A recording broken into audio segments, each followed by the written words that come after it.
So for the last half an hour, I would like to discuss a bit about possible algebraic interpretation of the color kinematic duality. Of course, one can say that the observed Jacobi relation between kinematic numerators does not necessarily rely on the existence of an actual algebra, but I think many people, including me myself, will be very much interested in trying to find a picture to the BCJ story. So in the following talk, many of the observations will be inspired very much on the work of Donald and Ricardo, actually. However, I would like to put the language as Lorentz invariant I would like to put the language as Lorentz invariant as much as possible, and also I would like to read off the algebraic structure directly from the Lagrangian as much as possible. Right. So, and unfortunately, it is known to be a very hard work to interpret the structure inside the scattering amplitude completely in terms of specific algebra. So this is not going to be a complete work. So if you allow me, let me put it into, set my goal into only a partial interpretation. Oops.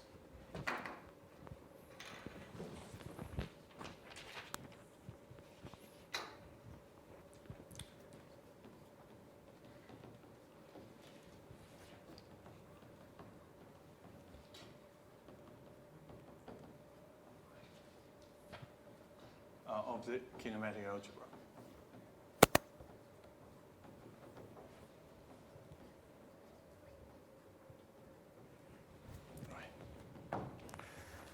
Right. So the first thing is that a funny thing to observe is that actually, if you stare at the structure of the Lagrangian long enough, you'll discover there's something actually that looks quite similar to that looks quite like an algebraic structure. So quite commonly, you can write the cubic term of the Yang-Mills Lagrangian to be like this. It's a structure constant.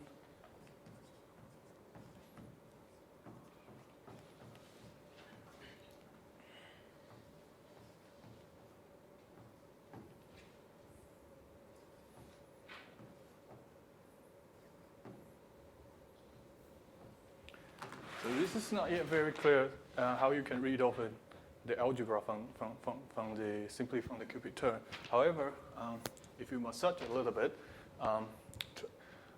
exploiting the cyclic symmetry of color SUN structure constant, rotate this one to the first and do a little bit relabeling of the dominant indices, you'll see this can be arranged.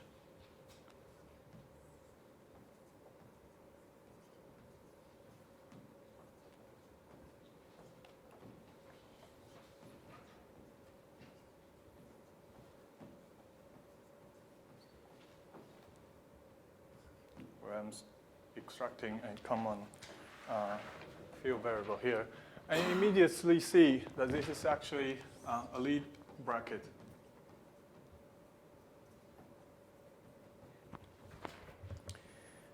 So if you start from, for example,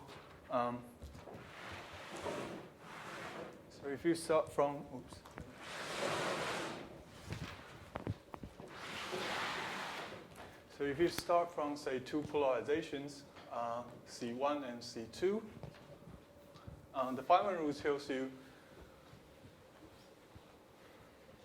that the cubic, the 3-point current is given by, say, I'm using A and B. So here I would like to write directly the tree-level structure in terms of double copy version of the story. So I'm including the not just the kinematic dependence of the of these polarizations and momenta, but I'm also including the structure constant of color SUN. If we start with these two polarizations, you see that and I'm distinguishing the two of them by their color label A and B. From Feynman rule, it tells you that this is given by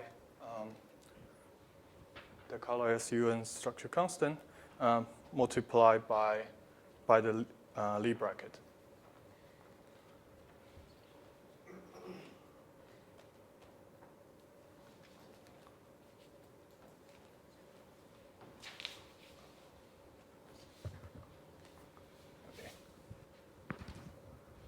So for the purpose of discussion, let me draw an arrow here to distinguish, to represent that what you're actually doing is you imagine that you feed these two polarizations into these two, and this is what exactly the Feynman rule tells you about these 3-point currents.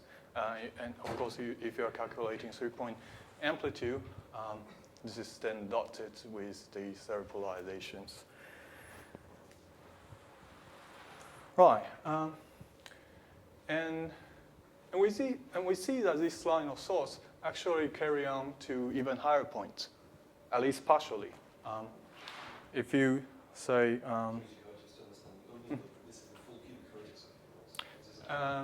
I'll quickly come to that, but yeah, this is only a. I'm reading off one contribution directly from the cubic term that's here, over here. So basically what you do is you feed the polarization into these two, and this is the current.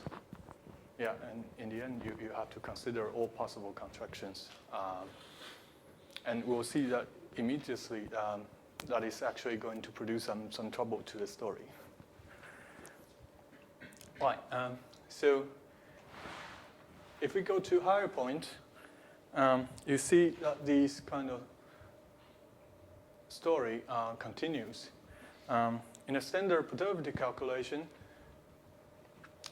what you are calculating is like, so let me write these as a Lie bracket. So in a standard perturbability calculation of tree-level currents or amplitude, what you do is you include the corresponding structure constant and these cubic terms.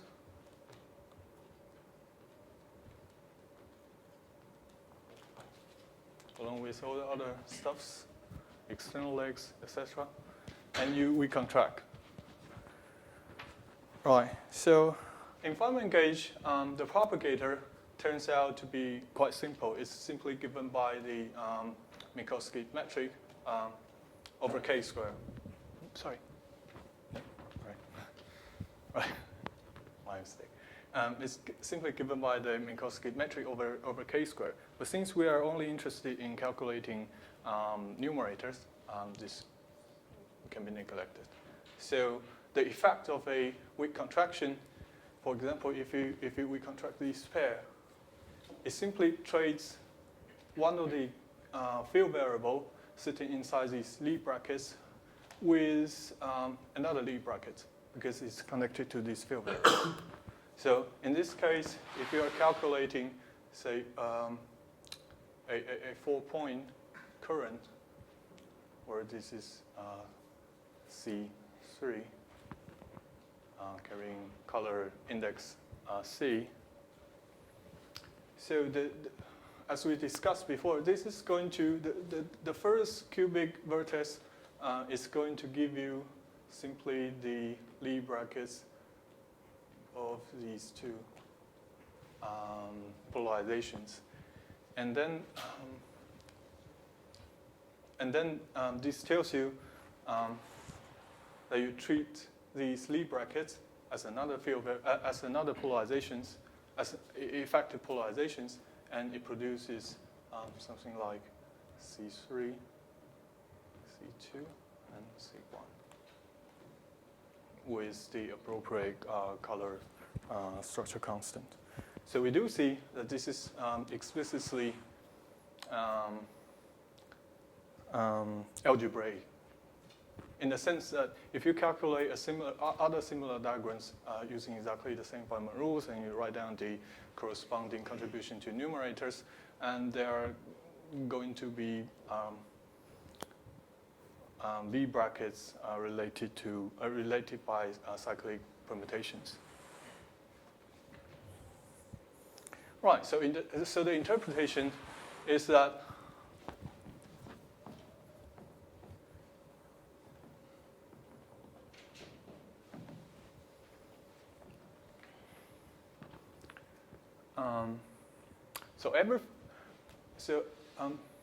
I'm treating these polarizations as vector fields. So every vector field defines a one-parameter group of diffeomorphisms.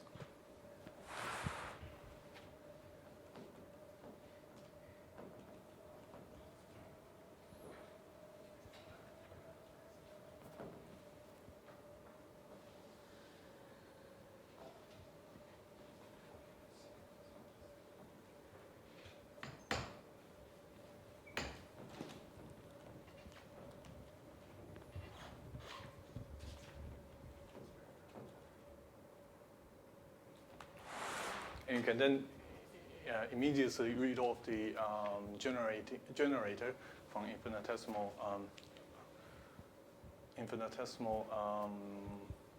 diffeomorphism transformations. But the structure that appears inside these Yang-Mills Feynman rules are not just arbitrary generators of diffeomorphism. It's actually a sub-algebra.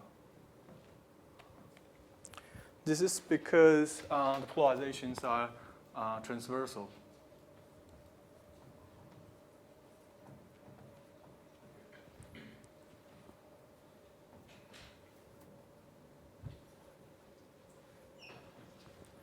So the dot arbitrary psi c is 0.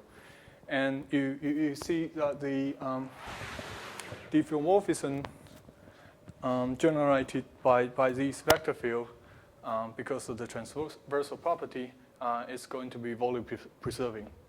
So the specific algebraic structure work over here is actually volume preserving diffeomorphism.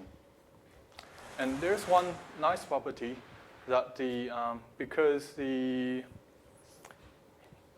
algebra of volume-preserving diffeomorphism satisfy closure, so the commutator of two generators of volume-preserving diffeomorphism is going to be yet again a generator of the volume-preserving diffeomorphism, namely that if you take the Lie algebra, Lie bracket of any two of the polarizations, it's going to be transversal again, right?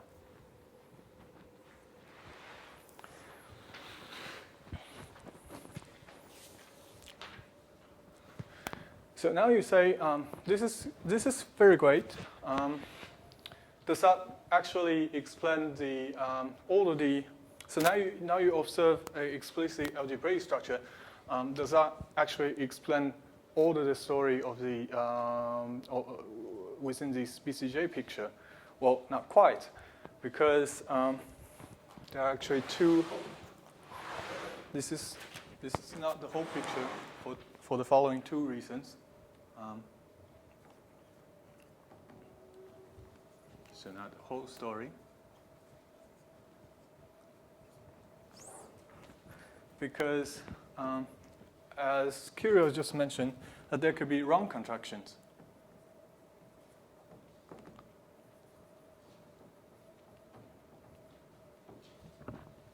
this is because unlike color SUN, the structure constant produced by these diffeomorphism transformation are not cyclically symmetric. So, and that is why, that is one of the reasons I draw an arrow over here. We need to distinguish which of the two legs are the vector fields that we fit into these into the Lie brackets. So in general, in Feynman rule, we not only need to consider contraction of these sorts, we also need to consider all possible permutations of it. And that is to say, a Yang-Mills cubic vertex should be consisting of all possible contractions of external legs, namely these three possibilities. So, for example, in the case of 4-point numerator, you can encounter not just the right contraction, which is the graph drawn over there, but you can also encounter something like these, where the arrows hit with each other, and that is represented actually by. So these occurs when you contract, for example.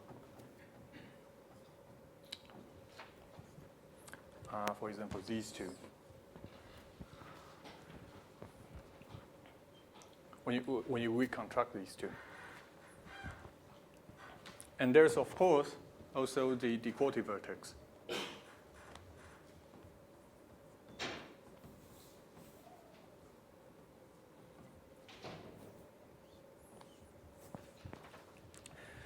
Which we don't know how to interpret in terms of algebraic structure at all.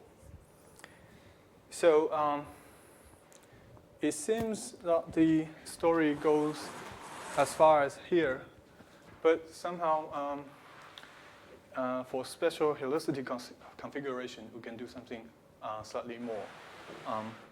And the first example is that if you consider all of the helicity to be the same in the presence of currents, in the case of currents, or which correspond to O minus except 1 plus helicity amplitude.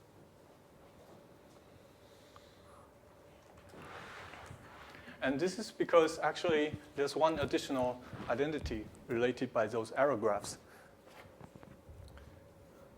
As it turns out, if you stare at the structure constant long enough, you'll discover that you can flip the arrow graphs at the cost of some correction terms. In this case, if I label these to be mu nu and this rho,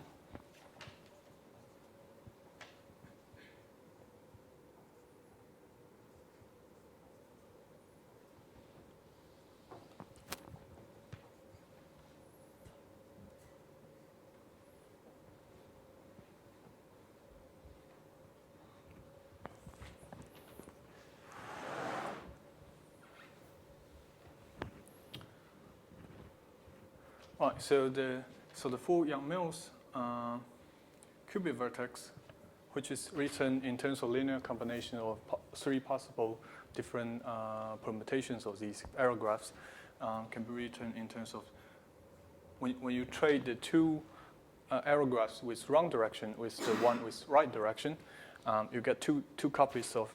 So this is the full Yang-Mills cubic vertex. You trade these two with that one, and you get two copies of the right graphs plus the correction terms.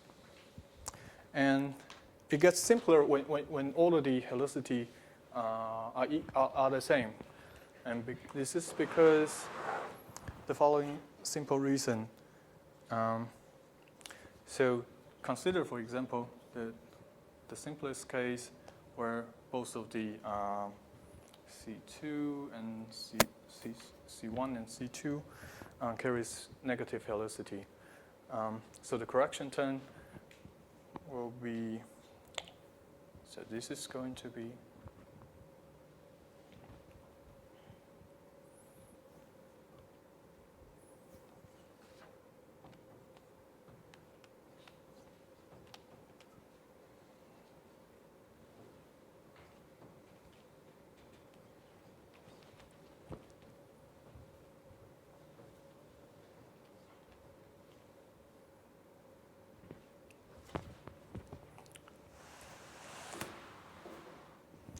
right. So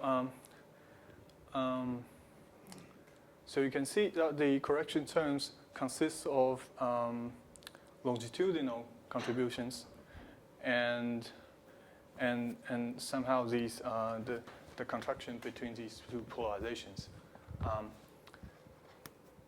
And in the case of cubic, the 3-point currents, because of these, because the case you are considering, the two helicity, the two polarization carry the same helicity. You can choose a wise reference momentum so that the dot between the contraction between them vanishes. And also because you are these vectors are polarizations, they are transversal. These two vanishes as well. So in the case of two minus negative helicity currents, you trade the wrong error graphs with the right one at no cost, actually.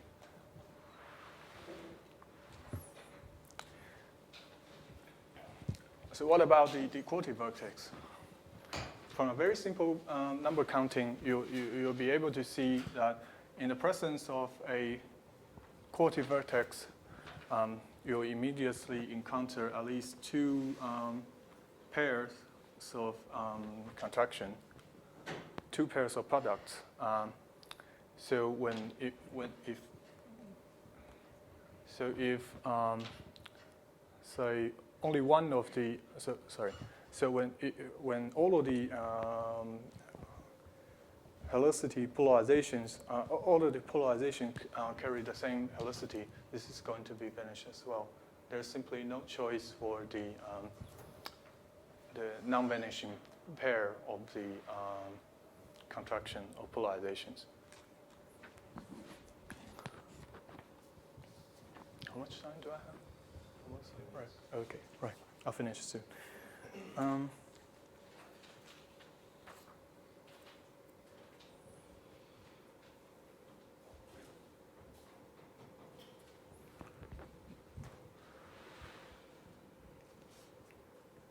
Right. So as you go to higher point, a similar story carries on. As we discussed before,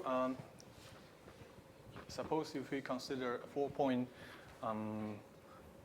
tree-level graph, this is C1, and this is C2, C3, and then starting from the Feynman rules, which contains all possible permutations of these error graphs, you see that the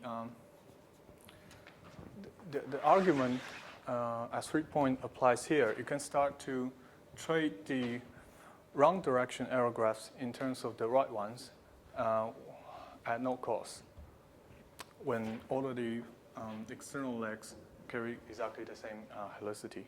So you can suppose if you start with the Feynman rules, and you can start to flip the helicity graph over here one by one. You flip the one upstairs to the right helicity, to the right error graphs, and the correction term vanishes, as long as all of the external leg helicity are the same. And you can do exactly the same over here. And this is because so the output of these the output of the Lie brackets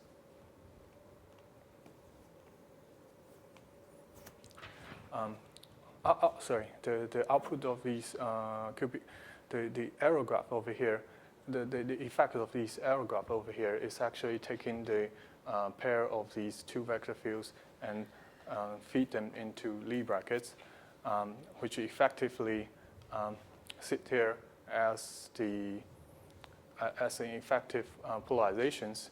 And because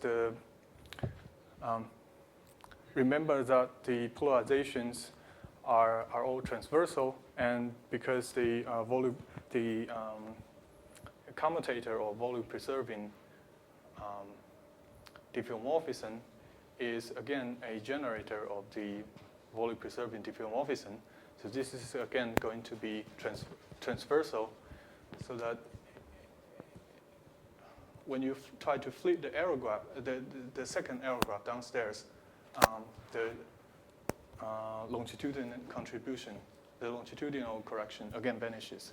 So you are allowed to trade these flip the arrow graph without producing additional terms.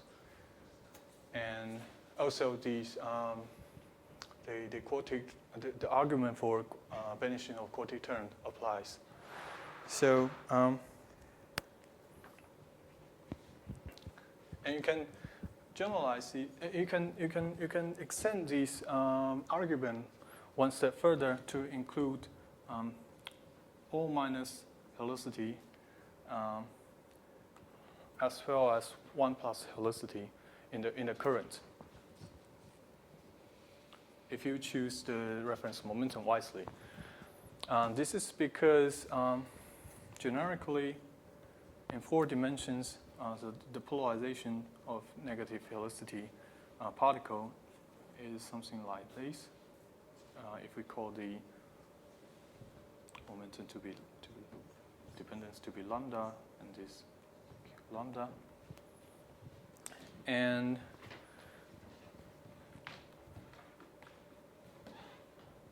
sorry.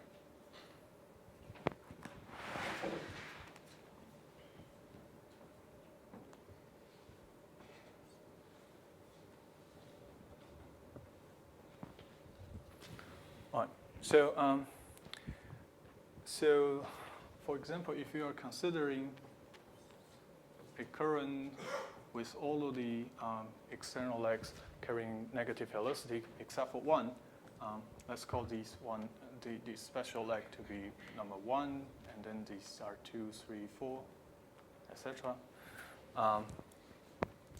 So that if you choose the reference momentum of these specific positive helicity leg to be, if you choose the reference momentum of all these negative helicity leg to be matching the one special positive helicity leg, then the negative helicity legs cannot distinguish themselves with the positive ones.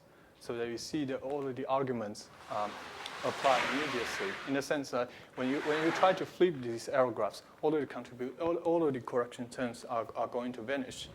The longitudinal contraction, of course, vanishes because these polarizations are taken to be transversal, and also because of the volume preserving algebra, and also their dot product is going to vanish. So, but then beyond MHV, so these actually correspond to MHV amplitude. So this is 1 plus helicity present in the current, and if you at most you can include one polarization here, then that would be MHV. So, but then this story, you find this story will be very hard to generalize any further. So I think that will be pretty much everything I would like to cover.